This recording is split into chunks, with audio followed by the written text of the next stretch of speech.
कहानी है रामपुर गांव की, जहां के मर्द महिलाओं को हमेशा नीचा दिखाने की कोशिश में रहते।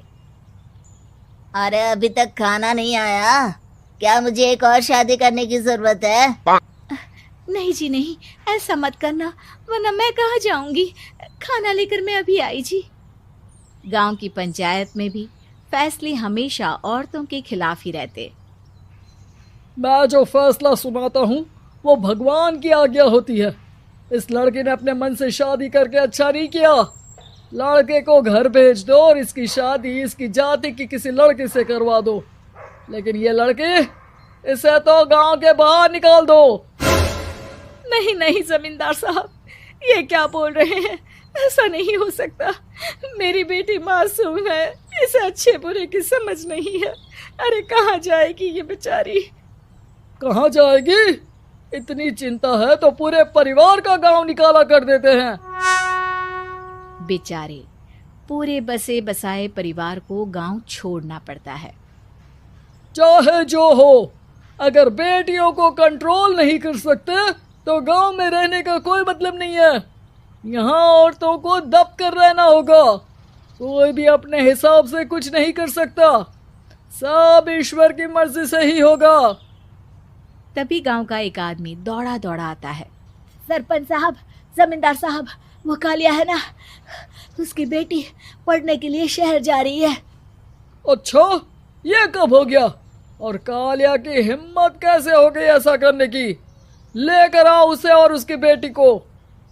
बस फिर क्या था, हाजिर हो जाते हैं कालिया और उसकी बेटी सरपंच के सामने। अरे कालिया, ये क्या सुनने में आ रहा है? बेटी को इंजीनियर बना रहा है तू? और ये बता, गांव में तो स्कूल नहीं है, फिर कहाँ से इतनी क्लास पास कर गई तेरी बेटी? राधा, जो कि कालिया की बेटी है, उसे लगता है कि सरपंच उसकी तारीफ कर रहे हैं। सरपंच जी, मैंने ऑनलाइन पढ़ाई की है, डिस्टेंस लर्निंग से। सभी में मैंने अच्छे नंबर पाए हैं, जिसे देखते हुए शहर की इंजीनियरिंग कॉलेज में मुझे स्कॉलरशिप मिली है।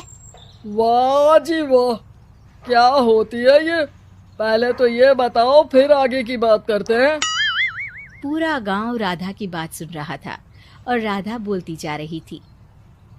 तो ऐसे मैं फ्री में एक अच्छी शिक्षा लेकर गांव में जो कुछ परेशानियां हैं, जैसे बिजली, पानी और इंटरनेट जैसी समस्याओं के लिए काम करूंगी। मैं गांव को शहर से जोड़ने के लिए पुल का निर्माण करवाने का प्रस्ताव रखूंगी। मुझे पूरी उम्मीद है कि जल्द ही हमारा गांव भी तरक्की की राह पर चल पड़ेगा। राधा की बात सुनकर सारे गांव वाले ताली बजाने लगते हैं। सरपंच को समझ नहीं आता कि वो क्या करे।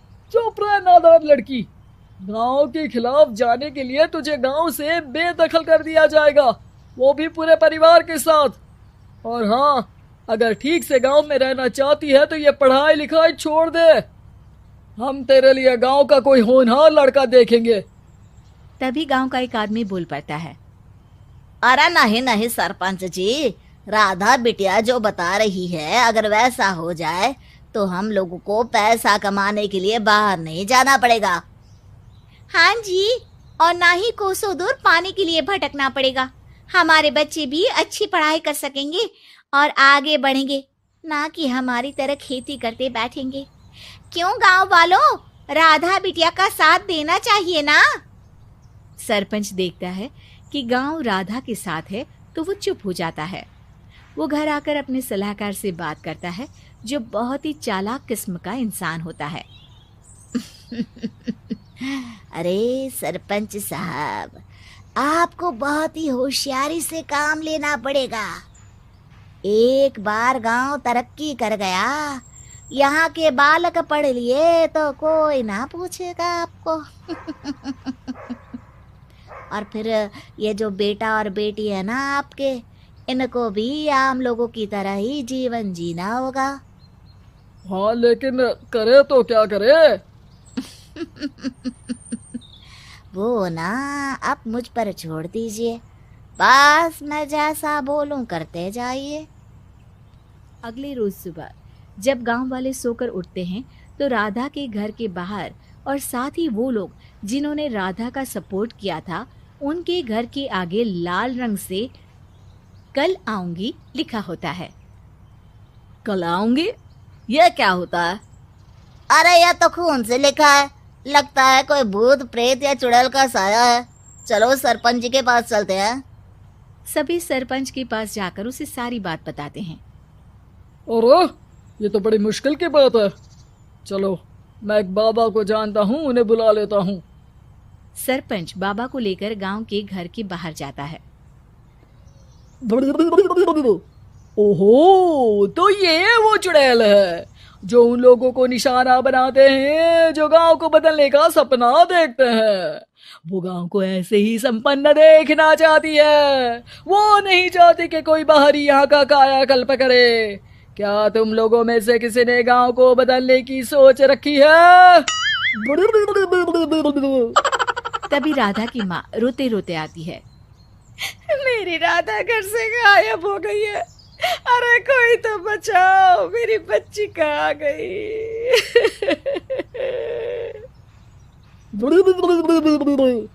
ले गई वो चुड़ैल, तेरी बच्ची को ले गई। अब वो उसे श्रापित करके छोड़ेगी, उस पर चुड़ैल का साया हो जाएगा। तभी बुरी सी हालत में राधा भी वहां आ जाती है। उसके बाल चुड़ैल की तरह फैले होते हैं और कपड़ों में खून लगा होता है। सभी राधा को देखकर डर जाते हैं। माँ, पता नहीं मुझे कौन उठा कर ले गया था। अरे दूर दूर हो जा चुड़ैल, अब हम लोग इस गांव में नहीं रुकेंगे। अरे कैसे बातें कर रहे हैं आप? कल तो आप मेरे भरोसे गांव का हुलिया बदलने, अपने बच्चों को पढ़ाने और तरक्की उन्नति की बात कर रहे थे, तो आज क्या हो गया आपको? ये फिर तुम लोगों को बहकाएगी। ये चुड़ैल गांव में आ चुकी है, ऐसे ही ये तुम्हारे घर के बच्चों को भी ले जाएगी। गांव वाले राधा को गांव से बाहर निकाल देते हैं। उसके माँ बाप रोते रहते हैं, लेकिन गांव वाले नहीं मानते। मैं भी अपनी बहन के साथ गांव के बाहर रहूंगा, लेकिन वो पढ़ाई नहीं छोड़ेगी। वहीं सरपंच के घर पर सलाहकार कहता है।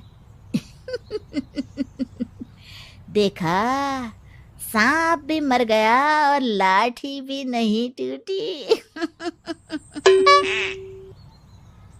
लेकिन अगले ही दिन सरपंच के घर के बाहर भी वही शब्द लिखे होते हैं।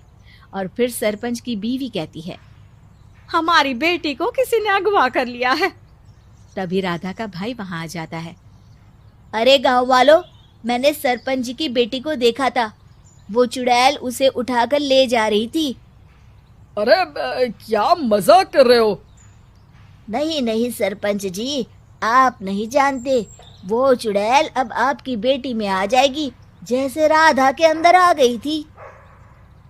तभी सरपंच की बेटी वैसी ही हालत में वहां आती है जैसे राधा आई थी। पापा, पता नहीं कैसे मैं गायब हो गई थी। चुड़ैल, इसके अंदर भी चुड़ैल का साया है, मारो इसे। अरे नहीं नहीं, इसे भी राधा के पास गांव के बाहर ही भेज दो। अरे चुप रहो, मेरी बेटी कहीं नहीं जाएगी और चुड़ैल वुड़ैल कुछ नहीं होता है। अरे कैसे बात कर रहे हो सरपंच जी? आप तो बोल रहे थे कि आपका फैसला भगवान का ज्ञान होता है, तो अपने पर बात आई तो अब आप ऐसे बोल रहे हैं। अरे ना ना ना, आपको अपनी बेटी को त्यागना ही होगा। अरे बुलाओ बाबा को। राधा का भाई बाबा को ले आता है, जिसे अब गांव वालों के डर के कारण सच बोलना पड़ता है। मैं कोई बाबा नहीं हूँ, मैं तो मोची था। ये सलाहकार महोदय ने मुझे कहा था एक्टिंग करने को। अब वो मुझे पैसे देने वाले हैं। अब मुझे माफ कर दो। गलती हो गई, मुझे माफ कर दो। तभी वहां राधा आ जाती है। देखा सरपंच जी, जब गांव के बच्चे साक्षर होंगे तो आप जैसे लोगों की चालाकी नहीं चलेगी।